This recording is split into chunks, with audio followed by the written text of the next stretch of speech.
నమస్తే అండి, నా పేరు doctor K Ravichand, MDS from KR dental Chandanagar.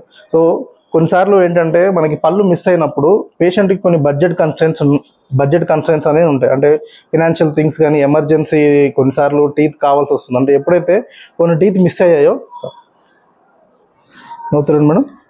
So ఈ విధంగా ఇక్కడ చూసినట్లయితే ఇక్కడ ఒక టీత్ మిస్ అయింది, నెక్స్ట్ ఇక్కడ ఒక టీత్ మిస్ అయింది, ఆ తర్వాత రైట్ సైడ్ తిరగండి మేడం. సో ఇక్కడ ఒక టీత్ మిస్ అయింది అనమాట. సో ఇలా మిస్సింగ్ టీత్కి ఏంటంటే కొన్నిసార్లు తక్కువ టైంలో మనకి జనరల్గా అయితే ఫిక్స్డ్ టీత్ వెళ్ళొచ్చు, అంటే బ్రిడ్జ్ టైప్ ట్రీట్మెంట్.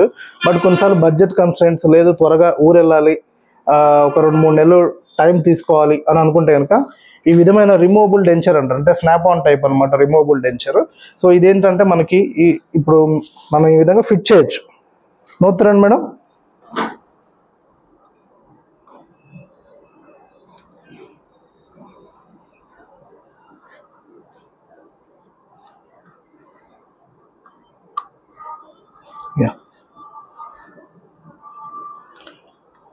క్లోజ్ చేయండి, కొంచెం స్మైల్ ఇవ్వండి, నార్మల్ నవ్వండి, ఏం కాదు, నార్మల్ నవ్వండి. సో ఈ విధంగా స్మైల్ ఇచ్చినప్పుడు కూడా మనం ఈ విధంగా ఆర్టిఫిషియల్ టీత్ అనేది ఇవ్వచ్చు అనమాట. సో ఇది బడ్జెట్ కన్స్ట్రెంట్స్లో మనం చేసుకోవచ్చు, అండ్ మినిమం 1-2 డేస్లో ఇది రిమూవబుల్ డెంచర్ అనేది ఇచ్చేయచ్చు అనమాట. ఓకే, సో ఎవరికైతే బడ్జెట్ కన్సర్న్స్ ఉంటే ఈ విధమైన ట్రీట్మెంట్ వెళ్ళొచ్చు. కాకపోతే ఏంటంటే టెంపరీగా ఒక 2 నెలలు 3 నెలలు అంతకన్నా ఇంకెక్కువ దీన్ని యూజ్ చేయకూడదు. ఎందుకంటే దానివల్ల ఏమైందంటే పక్క పళ్ళు అరగచ్చు, లేదంటే అంగిలి భాగం కానీ చిగురు భాగంలో ఇన్ఫెక్షన్ అవ్వచ్చు, ఫుడ్ ఇరుక్కొని కొంచెం మెయింటెనెన్స్ అనేది కూడా కొంచెం కష్టంగా ఉంటుంది అనమాట.